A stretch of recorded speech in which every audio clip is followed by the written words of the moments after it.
అండి. ఈ టాపిక్ ఏంటంటే మీ మీ ఇంట్లో కూడా చిన్న పిల్లలు ఉన్నారా? వారి వయస్సు 3-6 సంవత్సరాల మధ్యలో ఉందా? వారి నిజ జీవితంలో వారి తెలివిని ఇంప్రూవ్ చేసుకోవడానికి ఈ వీడియోను ఖచ్చితంగా చూడండి. లాస్ట్ వరకు చూస్తే మీ పిల్లల తెలివిని ఎలా ఇంప్రూవ్ చేయాలనేది వీడియో చివరి వరకు చూస్తే వీడియోలో ఉంటుంది. హాయ్, అందరికీ నమస్కారం.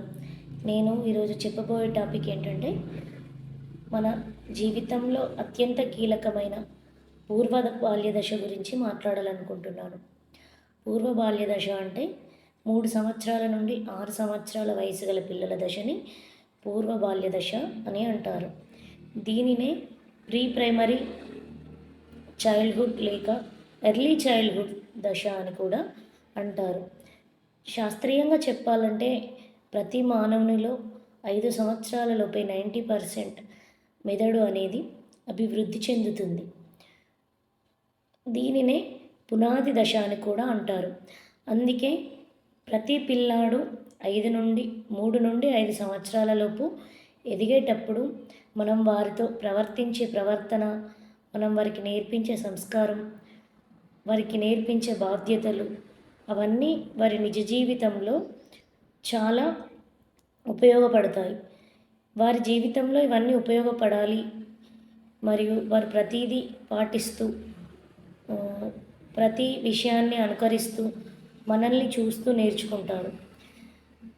వారి మైండ్ అనేది ఎలా అభివృద్ధి చెందుతుంది, మరి అభివృద్ధి చెందాలంటే మనం ఏం చేయాలి, వారు మంచి పద్ధతిలో నడవాలి అంటే మనం ఏం చేయాలి అనేవి 3 పద్ధతుల్లో నేను మీకు వివరిస్తాను.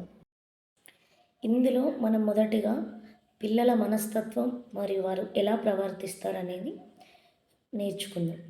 ఫస్ట్ పిల్లల మనస్తత్వం ఏంటంటే వారు ప్రశ్నల వర్షం కురిపిస్తారన్నమాట. దీనిని జిజ్ఞాస దశ అంటారు. వారు ప్రతిదానికి మనల్ని ఒక క్వశ్చన్ ఇస్తారు. వాళ్ళకు క్యూరియాసిటీ అనేది ఎక్కువగా ఉంటుంది.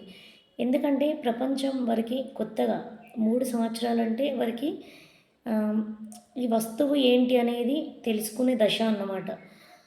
ప్రతిదీ మనల్ని ఒక ప్రశ్న రూపంలో అడుగుతారు. అదేంటి, ఇదేంటి, ఇటు వెళ్తే ఏది వస్తుంది, అటు వెళ్తే ఏది వస్తుంది, వారికి కనీసం ఉప్పు టేస్ట్, కారం టేస్ట్ ప్రతిదీ అనేది ఇది ఇలా ఉంటుంది అనేది స్పర్శ ద్వారా కూడా తెలుసుకుంటారు. చూడడం ద్వారా నేర్చుకుంటారన్నమాట. సో ఒక ఎగ్జాంపుల్ ఏంటంటే మనం వారికి మనం విసుక్కోకుండా సమాధానం అనేది చెప్పగలగాలి. మనం ప్రవర్తించే ప్రవర్తన చాలు వారికి నేర్పించడానికి సంస్కారం. సో మనం వాళ్ళ ముందు ఎంత బుద్ధిగా ప్రవర్తిస్తే వారు తర్వాత వారి జీవితంలో అంత బాగా అద్భుతంగా ఎదగలుగుతారన్నమాట. ఫర్ ఎగ్జాంపుల్, చందమామ ఆకాశంలోనే ఉంటుంది నాన్న, మరి కింద ఎందుకు ఉండదు? చందమామ నేను నడిచిన కొద్దీ నా వైపు ఎందుకు వస్తుంది అని వాళ్ళు మనల్ని ఎగ్జాంపుల్ అడిగారనుకో, మనం నువ్వంటే ఇష్టం నాని, అందుకే నీతో చందమామ నడుచుకుంటూ వస్తుంది అని మనం సమాధానం చెప్పగలగాలి. ఎందుకంటే వారికి ఊహాశక్తి అనేది అలవాటు పడుతుంది. సో మనం ఇంకొక ఏంటంటే ఇమిటేషన్. మనం ఎలా చేస్తే మనల్ని చూసి వల్ల మనల్ని అలాగే ఇమిటేట్ చేస్తారు. ఎగ్జాంపుల్, నేను ఏదైనా ఫోన్ మాట్లాడాను అనుకోండి గట్టిగా, మా అబ్బాయి కూడా ఏదో ఒక బొమ్మ ఫోన్ తీసుకొచ్చి గట్టిగా మాట్లాడతాడనమాట. మనం వారికి చెప్పే పద్ధతి అనేది పర్టికులర్గా నేర్పించాల్సిన అవసరం లేదు. మనం పాటించే పద్ధతులే మన పిల్లలు కూడా పాటిస్తారు. అండ్ ఇప్పుడు మా ఆయన అయితే సాఫ్ట్వేర్ జాబ్ చేస్తాడు. మా చిన్న అబ్బాయికి ఇప్పుడు ప్రజెంట్ 4 years అన్నమాట. డాడీ ఏం చేస్తాడంటే వచ్చి ఇట్లా సిస్టమ్ని ఇట్లా మౌస్ క్లిక్ చేసి ఒకసారి కీబోర్డ్ ఇట్లా టైప్ చేసి చూపిస్తాడనమాట. అంటే ఇమిటేషన్ చేస్తాడు. సో ప్రతి ఒక్క మనం గొడవ పడినా వారు గొడవ పడతారు. మనం ఎట్లా చేస్తాడు అట్లా చేస్తారనమాట. మరి వారి ఏకాగ్రత కూడా ఒక్క దగ్గర ఉండదు. వారు కూర్చున్న ప్లేస్ నుండి ఒక 5 నిమిషాలు కూడా 5 నుండి 10 నిమిషాలు మాత్రమే కూర్చోగలుగుతారు. అంతకంటే ఎక్కువసేపు వారి కాలు అనేది నిలవదు. సో అలాంటి టైంలో మనం విసుక్కోకుండా పిల్లలు ఏం చేస్తే దానికి మనం సర్దుబాటు చేసుకుంటూ చెప్పి వారు మంచి విధానాన్ని అనుకరించేలా మనం నేర్పించాలి. ఇందులో మనం ఏమేమి చెప్పుకున్నామండి? ఫస్ట్ క్యూరియాసిటీ, జిజ్ఞాస దశ, ప్రశ్నలు కురిపిస్తారన్నమాట. నెక్స్ట్ ఇమిటేషన్, మనం మనం ఏం చెప్తే వారు అది చెయ్యరు, మనల్ని చూసి వారు చేసే దశని ఇమిటేషన్ అంటారు. నెక్స్ట్ ఏకాగ్రత అన్నమాట. వారు ఏకాగ్రతగా ఒక్క దగ్గర కూర్చోరు, వారు ఏం పని చేస్తున్నారో కూడా వారికి తెలియకుండానే చేస్తారు. అదే టైంలో మనం విసుక్కోకుండా మంచిగా మనం దగ్గర కూర్చోబెట్టుకొని, ఇది కాదు నాన్న, ఇట్లా చేయాలి, అట్లా చేయాలి అని మనం మంచిగా చెప్పాలి. ఓకే అండి. నెక్స్ట్ టాపిక్ ఏంటంటే విద్యా బోధన ఎలా చెప్పాలి.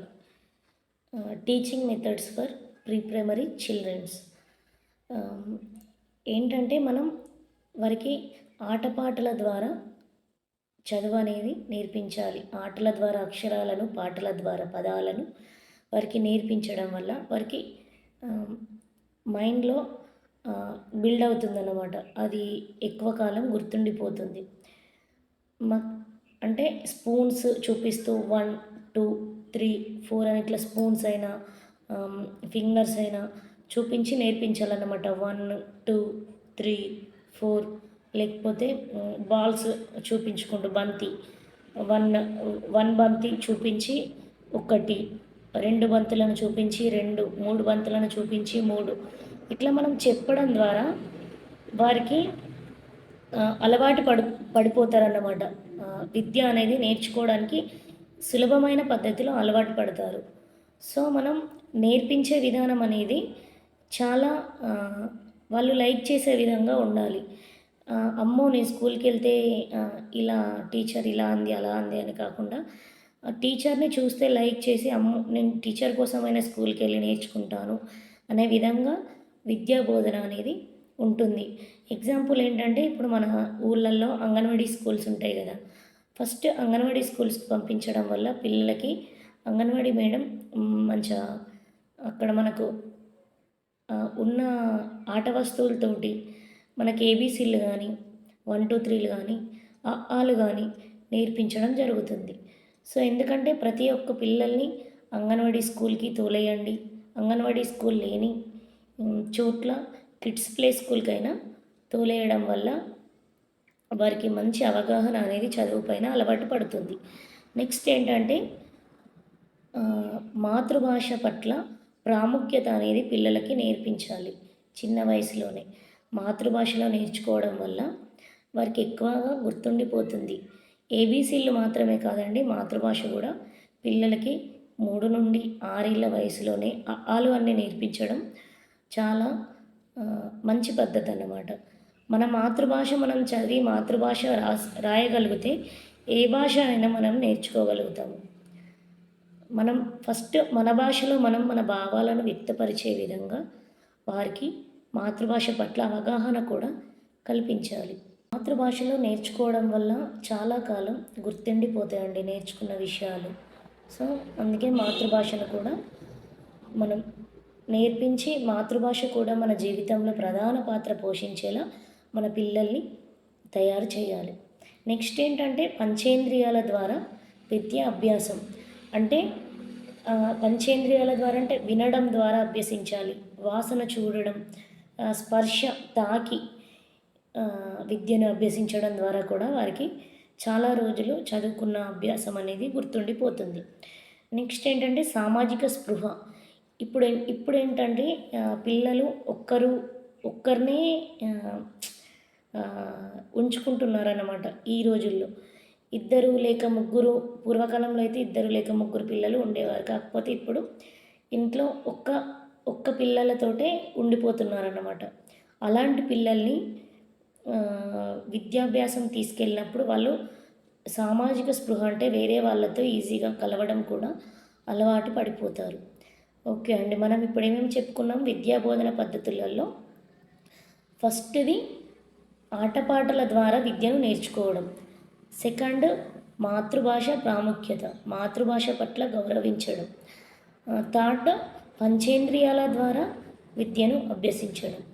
అండ్ ఫోర్త్ వన్ సామాజిక స్పృహ, సమాజం పట్ల మనం ఎలా ప్రవర్తించాలి అని అవగాహన కూడా కలుగుతుంది. ప్రైమరీ దశ పిల్లల్లో మూడవ మెథడ్ ఏంటంటే తల్లిదండ్రులు మరియు ఉపాధ్యాయులు పాత్ర కూడా చాలా కీలకమైన దశ పిల్లల జీవితంలో. ఎలా అంటే పిల్లలకు తల్లిదండ్రులు మరియు ఉపాధ్యాయులు అనేవారు రోల్ మోడల్గా ఉండాలి. మార్కుల పట్ల కానీ చదువు పట్ల కానీ ఈ చిన్న వయసులో వారిని ఒత్తిడి చేయకూడదు. వారి జీవితంలో మంచి బాటలో నడవాలి అంటే మీరు వారిని చిన్నప్పుడు ఒత్తిడితో కాకుండా స్ట్రెస్తో కాకుండా విసుక్కోకుండా వారికి అన్నీ నేర్పించగలగాలి. అప్పుడే వాళ్ళ మైండ్లో ఒదిగిపోతుంది అన్నమాట. మా నాన్న కానీ మా అమ్మ కానీ మా టీచర్స్ కానీ నాకు చెప్పే విధానం అనేది సులభ పద్ధతిలో చెప్పడం వల్లే నేను నేర్చుకున్నాను. మరియు మనం స్ట్రెస్తో కానీ మనం వాళ్ళకి విసుక్కుంటూ చెప్తే అబ్బా చదువుకోకూడదు, జీవితం అంటే వాళ్ళకి భయం అనేది వ్యక్తమవుతుంది. సో భయపెట్టకుండా పిల్లలకి విద్యను మరియు సమాజం పట్ల ప్రవర్తించే తీరును మరియు వారికి సంస్కారాన్ని అన్నిటినీ మనం ఇంట్లోనే తల్లిదండ్రులను కూడా మంచిగా నేర్పించాలి. అలా నేర్పిస్తేనే మనం వారికి రోల్ మోడల్గా ఉంటాము.